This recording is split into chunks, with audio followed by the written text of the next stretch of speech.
Today, I feel like stirring the comment pot a little bit. Look, it doesn't matter if you're shooting Aps-c, full frame, 1080, 4K, 10-bit, 8-bit, it doesn't matter, but we need to talk about the image quality of your camera. Because you're wrong. And, well, you're probably also right. Confusing? Well, I'll make it even more confusing. Because, look, for example, I think that the image quality of my Sony a7S III is a lot better than the image quality of my Blackmagic Cinema Camera 6K, full frame. But at the same time, I also think that the images captured by my Cinema Camera 6K look a lot better than my Sony a7S III. So what's that all about? Well, let me explain. But first, I'm going to show you the images of both my cameras side by side, because that'll make it easier for you to give your opinion in the comments, because I do want to hear it. And this way you can also compare everything you see to your camera. Okay, so first of all, my a7S III. And this is the Blackmagic Cinema Camera 6K. a7S III again. And remember, there's no filters, no color grading, no nothing.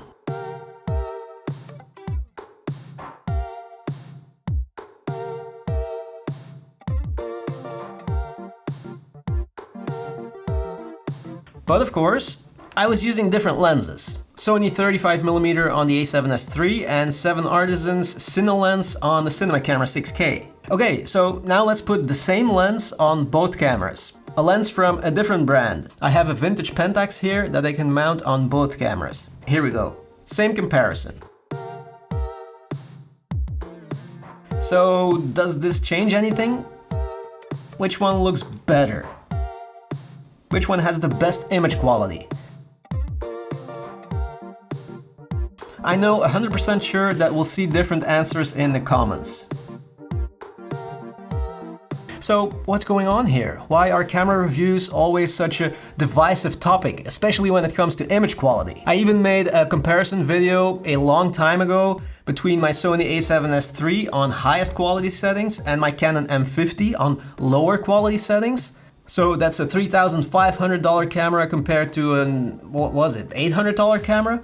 And there were tons of people saying that they liked the image quality of the M50 better. So what's going on here? Well, several things actually. But first, you know, no matter how good the image quality of your camera is, you can always make your videos look better by using plugins from MotionVFX, the sponsor of this video. From the moment I started using their animated titles and motion graphics, my videos went to the next level. It's as simple as that. And there are some that I use almost every single day, like the animated titles from M-Title Hype, for example, or M-Title Cinematic.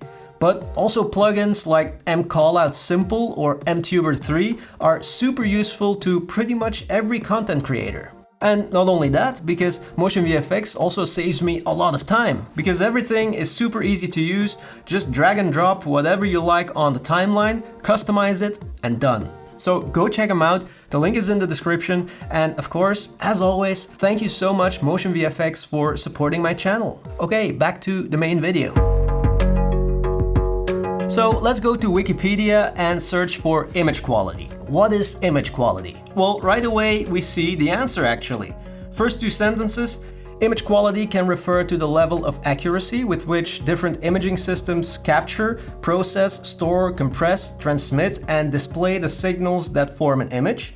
And another definition refers to image quality as the weighted combination of all of the visually significant attributes of an image. But then the most important part, the difference between the two definitions, is that one focuses on the characteristics of signal processing in different imaging systems, and the latter on perceptual assessments that make an image pleasant for human viewers. And then equally important, image quality should not be mistaken with image fidelity. Image fidelity refers to the ability of a process to render a given copy in a perceptually similar way to the original. So what that basically means is that there's objective and subjective image quality. And because we're all humans, it's very difficult for us to assess image quality objectively, unless you're using some kind of tools and have reference images. Because, you know, a lot of people think they're looking at something objectively, but they're not. They're comparing whatever they see to an image they have in their head, something they like, something they think should be the standard. When in reality, the reference, the standard, should be real life, right? How close does an image captured by a camera look to real life? Colors, dynamic range, contrast. But yeah, then you could ask yourself, when we take real life as the reference image, aren't we talking about image fidelity in a way? So, you know, talking about image quality, it's always a confusing mess. And it always ends in people yelling and people crying and, you know. And even if someone does a great job at trying to look at it objectively, like Gerald and Dunn for example, well, a lot of viewers will still look at it subjectively. And then there's more crying and yelling and, you know, all that stuff. But there's more. What are you comparing exactly? Are you comparing overall image quality or maybe low light image quality? Because that's a big difference. Remember when I said in the beginning of the video that I think the A7S III's image quality is better than the Cinema Camera 6K's, but the Cinema Camera 6K looks better than the A7S III? Well, here's the thing. Overall, I think the Cinema Camera 6K looks a lot more pleasing, more organic, more cinematic. But see how I'm using all these subjective words here to describe the image? But if we're talking about low light, then, well, the A7S III wins, no doubt about it. The image of the Cinema Camera 6K falls apart fairly quickly in real low light situations. So you see how image quality can be great and bad at the same time in a way? And then there's also the question of who is comparing the images? If you ask a colorist which camera has the best image quality, you'll probably get a different answer compared to when you ask a content creator, because they have different things in their heads, they have different needs also.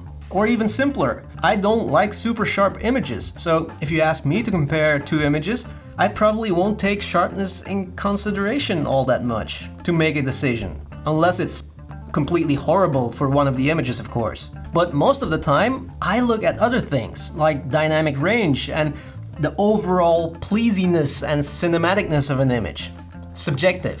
What does the image feel like? But for tons of people, sharpness, corner to corner, is super important. Real life sharpness, that's what they want. And everybody's right and wrong at the same time here. It just depends on the perspective, you know? That's what it's all about.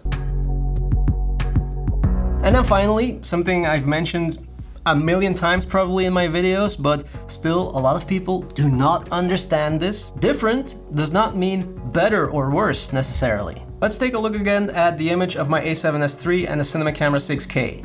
Like, they both look great, right? And sure, overall I like the Cinema Camera 6K more, but that doesn't mean that I think one is objectively better than the other. No, I just like one better than the other. But it's a different story if you're comparing something specific, like sharpness for example, or maybe dynamic range, and you have tools and references and you know, you can measure it and you want to measure it. It's important to you. But still, it doesn't mean that one is better than the other. Maybe to you it is, but not to someone else. They're just different. So yeah, that's what I wanted to show in this video. And I mean, we could talk about this forever, right? But you know, whenever next time you comment on something camera gear image quality related, don't think too quickly that you're right and everyone else is wrong. Like I see a lot in the comments. Ask yourself first, image quality. What do you mean when you say that word, image quality? What's the definition? And then compare that definition to what you think the other person's definition is. And then you can try to have a conversation, you know, but no yelling, no crying. These are all just opinions. Okay, I'm gonna stop here. Thank you so much for listening and see you in the next one.